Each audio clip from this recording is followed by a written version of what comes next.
Setelah Rasulullah bersinggah di Masjidil Aqsa dalam perjalanan Isra, malaikat Jibril membawa Rasulullah mengendarai buruk menuju Sidratul Muntaha atau langit ketujuh.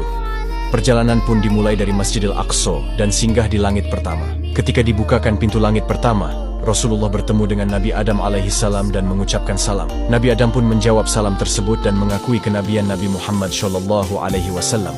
Allah juga menampakkan ruh para syuhada di sebelah kanan dan ruh orang-orang sengsara di sebelah kiri. Kemudian malaikat Jibril dan Rasulullah melanjutkan perjalanannya dan sampai pada langit kedua. Ketika pintu langit kedua dibuka, Rasulullah bertemu dengan Nabi Yahya dan Nabi Isa alaihissalam. Kedua belah pihak pun saling ucap jawab salam. Dan Nabi Yahya serta Nabi Isa pun menetapkan nubuwah kenabian beliau sebagaimana Nabi Adam sebelumnya. Perjalanan pun dilanjutkan hingga sampai pada langit ketiga. Ketika pintu langit ketiga dibuka, Rasulullah bertemu dengan seseorang yang tampan bagaikan rembulan di malam purnama di antara bintang-bintang. Rasulullah kemudian bertanya kepada malaikat Jibril tentang orang tampan tersebut. Kemudian malaikat Jibril menjelaskan bahwa dia adalah Nabi Yusuf alaihissalam. Keduanya pun saling ucap jawab salam. Dan Nabi Yusuf alaihissalam mendoakan kebaikan serta menetapkan nubuwah kenabian beliau sebagaimana nabi-nabi sebelumnya.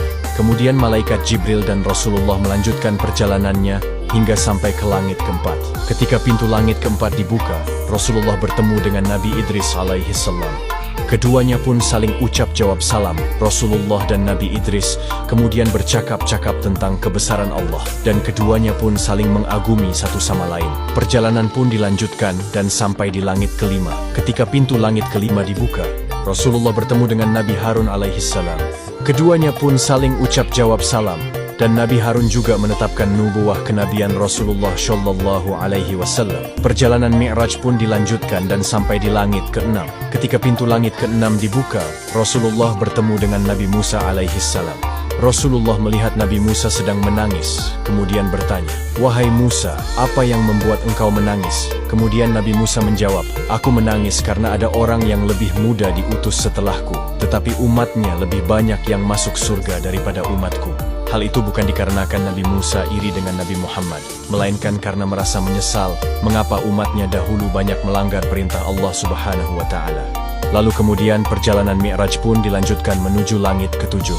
Ketika pintu langit ketujuh dibuka, Rasulullah bertemu dengan Nabi Ibrahim alaihissalam. Malaikat Jibril kemudian berkata, "Wahai Muhammad, ini adalah ayahmu, ucapkanlah salam kepadanya." Rasulullah kemudian mengucapkan salam kepada Nabi Ibrahim, yang saat itu punggungnya sedang bersandar di Baitul Ma'mur. Nabi Ibrahim kemudian menjawab salam Rasulullah serta menyambut, "Selamat datang anak yang soleh dan Nabi yang soleh." Kemudian Nabi Ibrahim berpesan kepada Nabi Muhammad, "Wahai Muhammad, perintahkanlah kepada umatmu supaya perbanyak menanam pohon surga, karena sesungguhnya tanah surga sangat luas dan subur." Rasulullah kemudian bertanya, "Apakah pohon surga itu?" Pohon surga itu ialah kalimat La haula wala quwwata illa billah.